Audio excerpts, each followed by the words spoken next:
I was halfway through installing the new smart lock on my backyard pool fence when I heard the unmistakable shriek of a Karen piercing the afternoon peace. "What do you think you're doing, Trevor?" came the voice of Winona Bradshaw, the self-declared queen of our HOA. I wiped sweat from my forehead and turned to face her. There she stood, arms crossed, sunglasses perched on her forehead like a crown of entitlement. Her son, Caleb, was behind her, twirling a lacrosse stick like he was guarding Buckingham Palace. "I'm putting a lock on my own property," I said, holding up the instruction manual. "Smart lock keeps the pool secure, safer for kids, including yours." "This is an HOA neighborhood," Winona snapped. "You can't just start installing unauthorized surveillance tech." "That's a privacy violation. It's a lock, not a drone," I said. "And I already checked. County code allows it. It's on my deeded property." Winona's nostrils flared like a teapot. "That pool fence is visible from the common walkway. You need HOA approval?" "No, I don't," I said. "It's behind my property line. I even marked it with flags when I put the fence in 2 years ago, remember? Your board tried to fine me then too, and the city sided with me." Winona's face turned a shade of ripe tomato. She spun on her heel and stormed off, dragging Caleb behind her. I figured that was the end of it. 5 minutes later, I was calibrating the lock through the app when 2 squad cars pulled up in front of my house. One officer approached cautiously. "Sir, we got a call about suspicious activity involving unauthorized surveillance equipment and possible tampering with community property." I blinked. "You're kidding." "No, sir. Caller said you were installing a surveillance system on HOA land. Said there was a child in danger." I pointed to the pool fence. "That child would be Caleb Bradshaw. He's right over there, and that's my pool, my fence, on my lot." "Do you have documentation for that?" the officer asked. "Inside," I said, already walking toward the house. "Want to see the survey maps and the permit from the county?" While I was inside gathering paperwork, I glanced at my backyard security feed, and there it was Caleb. Not on the walkway, not in front of the fence, inside the fence, in my yard, by the pool. I rushed outside. "Hey. What the hell is your kid doing inside my pool?" The officer turned, surprised. "He's in your yard." "Yeah, right now. I've got the footage." Winona came running again, this time flailing her arms like she was being chased by a swarm of bees. "He was just making sure you weren't hiding anything dangerous in there. He's a minor," he trespassed, I said. "And if you called 911 while he was in my yard, then you lied about the situation. I have him on camera entering through the side gate." The second officer muttered something into his radio while the first took a look at the tablet I handed him showing the footage. Caleb climbing the fence, clear as day. "Ma'am," the officer turned to Winona, "did you know your son entered his property without permission?" "He was trying to protect our neighborhood from illegal surveillance," she barked. "Climbing a locked fence to do it," I asked. "That's breaking and entering." The officers exchanged looks. One of them started taking notes. I knew right then that this wasn't just about a smart lock. Winona was trying to set me up, and if she was willing to use her own kid to do it, I wasn't letting this go. The next morning, I was halfway through watering the rose beds in the front yard when a glossy black SUV rolled to a stop across the street. A man in a tailored navy suit stepped out, adjusted his cufflinks like he was preparing for a courtroom, and walked toward me with a briefcase tucked under one arm. He stopped just short of the lawn. "Trevor Langley?" he asked. I nodded, eyeing the HOA emblem on the lapel pin clipped to his jacket. "If you're here about the lock, I've already spoken with the police, twice, and I've got no interest in another HOA lecture about imaginary rules." He opened the briefcase and handed me a sealed envelope. "Then you'll want to read this. It's a formal notice of violation for unauthorized modifications to visible property structures, endangerment of a minor, and non-compliance with Article 7, subsection C of the Community Covenant." I opened the envelope. Inside was a letterhead from Bradshaw Ridge Property Council, complete with an itemized list of infractions and a hearing date to be held at the clubhouse the following Thursday. At the bottom, I saw a fine, $3,250. "You've got to be kidding me," I said, holding the paper up. "This is fabricated. My property line is recorded with the county, and endangerment. Your little spy climbed my fence uninvited." The man didn't flinch. HOA interpretation takes precedence on shared visibility issues. "Your fence locks are visible from the public pathway. And as for the child, you mean Caleb, who trespassed." "A board member's son," he said flatly, "which makes the situation particularly sensitive." I narrowed my eyes. "You're not just a messenger, are you?" "I'm the HOA's legal consultant," he replied. "And I'd advise you to appear at the hearing. Failure to do so could result in a lien." The SUV drove off before I could get another word in. I stood there, paper in hand, watching it disappear around the corner. There was no mistaking it now. Winona and her crew were escalating, and they were doing it fast. Back inside, I set the envelope on the kitchen table and powered up my laptop. Time to dig in. First, I pulled public records for the HOA's charter. The original filing was from 18 years ago, and the bylaws had been amended 6 times since. I cross-checked the sections cited in the violation. Article 7. Subsection C referenced unauthorized structural additions on communal land or surfaces visible from primary public easement. But my pool fence wasn't on communal land. That much had already been confirmed 2 years prior during the fence dispute. I downloaded the GIS map from the county assessor's office and overlaid it on the subdivision's layout.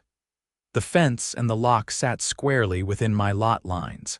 Next, I requested the original violation notice from the HOA email portal. It wasn't posted. Not even under pending infractions. That was suspicious. By noon, I was on the phone with the county clerk's office. "Can you confirm if any civil complaints have been filed against Trevor Langley by Bradshaw Ridge HOA in the last 72 hours?" I asked. "No complaints filed under that name or that HOA," the clerk said. "Want me to flag the account for updates?" "Yes, please." I leaned back in my chair, piecing it together. They hadn't filed anything officially. They were bluffing, trying to intimidate me with paper and threats. But the trespassing incident, that was real, and it was about to become a bigger problem for them. I called up the footage again. Caleb entering my yard through the side gate, not the fence.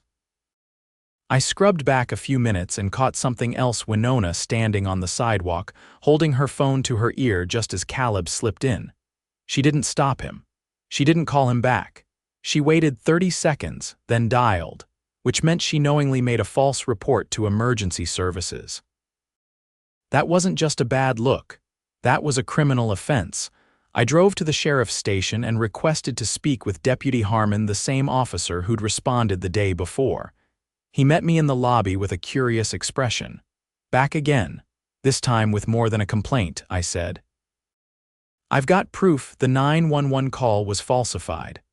I handed him a USB stick with the security footage and a printed timeline. Time-stamped.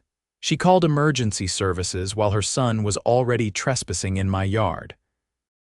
She claimed a child was in danger from surveillance equipment, but she sent him in there herself. He plugged it into his laptop at the desk behind the glass and watched in silence. When the clip ended, he looked up sharply. "You're telling me she let him go in there and then called us pretending he was in danger?" "Exactly. That's a misuse of emergency resources. And she used it to try and frame me for something I didn't do." He nodded, jaw tightening. "This isn't just a civil issue anymore. I'm forwarding this to the district attorney's office." I left the station with a signed statement confirming the footage had been entered into evidence. If Winona wanted to play games, she'd just chosen the wrong opponent. By the time I got home, I had a new email waiting for me from someone unexpected. Subject: HOA hearing advice from Sarah McAllister at City Council. Gov. Trevor, heard you're being dragged into another mess with Bradshaw Ridge HOA. You probably don't remember me. I'm the council member who reviewed your fence, permit back in 2021. I've had complaints about this HOA from 7 other residents in the last year. If you're willing to share your evidence, I'd like to compile a formal report for our oversight committee. Might be time for an audit. I stared at the screen, stunned. I hadn't even reached out yet and the city was already watching. I replied immediately, attaching the footage, the violation letter, and a copy of the parcel map. Then I dug deeper. Using the county's open records portal, I searched the HOA's financial filings. What I found made my stomach turn. Over $20,000 in security enhancements filed under discretionary expenses in the last fiscal quarter. No line items, no receipts, just a vague description. And the signatures? All 3 board members, including Winona Bradshaw. I opened a new folder on my desktop and labeled it Bradshaw Ridge Audit. Then I called my neighbor, Marcus, the retired Air Force tech sergeant who'd lived next door since the subdivision opened. "Marcus, you still have that drone footage from the 4th of July cookout?" "Yeah, why? Did it catch the Bradshaw house? Backyard, specifically?" "Pretty sure it did. I need a copy. It might help blow this whole thing wide open." He didn't ask questions. 20 minutes later, I had aerial shots of Winona's backyard, including something very curious. Her pool gate didn't even have a lock, so she was targeting me for a safety measure her own property lacked. I uploaded everything to the new folder and made a second copy on a flash drive. Then I printed out every document and assembled it into a binder thicker than a phone book. If the HOA wanted a hearing, they were getting one. But it wouldn't be me on trial. Thursday evening, the clubhouse was already half full when I arrived. The room buzzed with low voices and shifting glances, residents packed into folding chairs, some sipping from styrofoam cups, others scrolling on their phones. A few nodded as I passed, but most turned away quickly, unsure which side to stand on. At the front of the room, behind a plastic folding table draped with a wrinkled HOA-branded cloth, sat Winona and her 2 cronies. Harold Trent, a former insurance adjuster with a permanent squint, and Beverly Qualls, who once tried to fine a family for painting their porch too cheerful a yellow. All 3 stared ahead like judges at a kangaroo court. I took a seat in the front row, setting down the binder with a dull thud. Winona's eye twitched. "We'll begin," she said, tapping a pen against a clipboard without looking up. "This meeting is being held to determine whether Mr. Langley has violated community standards as outlined in the governing documents." No one responded. A few people in the back were already filming. "Mr. Langley," she continued, "you are here in response to a formal violation notice. You've been accused of modifying a property structure without approval, creating a potential hazard for neighborhood children, and operating unauthorized surveillance near a shared pedestrian space." I opened the binder slowly. "Before we go further, I need something on record. Are any of you under investigation by the City Council Oversight Committee?" Winona's pen froze. "I have confirmation," I said, flipping to a printed email with the city seal. "There's an active review into Bradshaw Ridge HOA's financial reporting and pattern of retaliatory enforcement.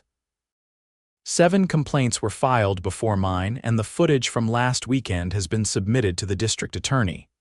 Beverly's hand clenched around her paper cup. Harold leaned forward. "That's not relevant to this meeting." "It's absolutely relevant," I said. "Because this entire hearing is retaliation.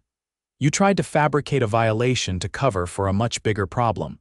And now there's evidence of misuse of emergency services, forged documentation, and financial irregularities." Gasps rippled through the room. Someone in the back whispered something about embezzlement. Winona's voice cracked. "This isn't a courtroom, you don't get to grandstand." "Fine," I said, turning to the next page. "Let's start with the facts. This is the parcel map from the county assessor's office. It shows my fence and the lock are within my lot's boundaries. No shared land, no violation." I slid a copy along the table. Harold hesitated before picking it up. Next, I said, is the footage of Caleb entering my property, uninvited, through the gate, not the walkway, not the fence. Trespassing? The room was silent as I clicked the remote. A projector hummed to life and the footage filled the wall behind the board. Caleb, visible and clear, slipping through the side gate. Moments later, Winona dialing her phone on the sidewalk. "That's your son," I said. "And that's you making the emergency call after he's already inside. You told dispatch a child was in danger from surveillance equipment. That was a lie." Winona stood abruptly. "That footage was taken without consent. It was taken on my property," I said. "And it's now evidence in a criminal report. The sheriff's office confirmed that the report is being reviewed by the district attorney as a misuse of emergency resources." A woman in the third row raised her hand. "Is it true, Winona?" "Did you send Caleb in there before calling the cops?" "No comment," she snapped.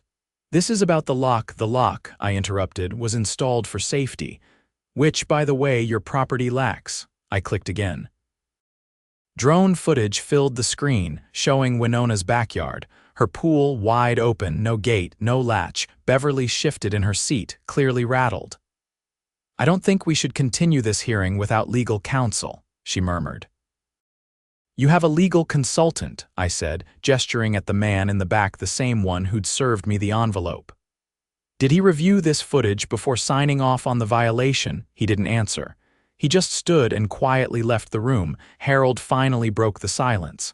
This needs to be tabled." "You can't table a hearing you initiated," I said, "but you can face the consequences of manipulating HOA authority to harass residents." Winona's face was pale now, her hands trembling slightly as she gathered papers. "You're disrupting the process." "No," I said, stepping back so the room could see both me and the footage still playing. "I'm exposing it." From the crowd, voices started rising. "Wait, did she really forge the violation? What about those security funds? Where'd that money go? Is this why we haven't had a pool chair replacement in 3 years? I want a forensic audit." Harold stood up and tried to calm everyone. "We'll hold a special meeting next week to know," came a voice from the back. It was Marcus. He stepped forward, holding a folder. "We're not waiting for another closed-door meeting. I spoke with a lawyer this afternoon. If we get signatures from 25% of homeowners, we can force a recall vote on every board member, and I've already got the form." He handed it to Beverly, who looked like she'd seen a ghost. "I'll sign," said another neighbor. Then another. A line began forming. Winona bolted from her seat and stormed out the side door. Beverly and Harold didn't follow. Instead, they sat frozen, watching their authority unravel in real time. I turned the projector off and packed up my binder. Outside, the air was cooler, the sun dipping low behind the trees. As I walked back to my truck, headlights pulled into the lot. Sheriff's deputies stepped out, speaking into their radios. One of them nodded at me. "Mr. Langley, we're here to follow up on an active report related to misuse of emergency services and potential fraud involving Bradshaw Ridge HOA. We'll need access to the meeting minutes and financial records." I pointed them inside. "They're right in there." As they entered the building, I leaned against my truck and watched neighbors gather near the entrance, whispering, pointing, some even laughing. I didn't say a word. I didn't need to. Because this time, the HOA didn't get to rewrite the rules, and the neighborhood was finally waking up.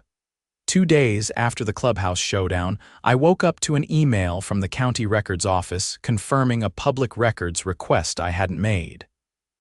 Someone had submitted a request for all property improvements and permits for my address. The timestamp showed it was filed just hours after the HOA hearing. I forwarded it to Sarah McAllister from the city council and asked if it had come from their office. Her response was immediate. It hadn't. Which meant someone else was still poking around, trying to find a new angle. At this point, I wasn't surprised. But I was done playing defense. By mid-morning, I met with a local attorney, Carla Voss, who specialized in HOA litigation. She'd already heard about the situation. News of the public fallout had started spreading beyond our neighborhood. Carla reviewed the violation letter, the footage, and the financial reports I'd pulled. "This is deeper than just harassment," she said, flipping pages slowly. "That security line item. It's completely unaccounted for. If they collected dues and funneled money without allocating it to approved projects, that's fraud. Especially if no one else on the board reviewed the expenses or if they forged signatures to make it look like they did." I nodded.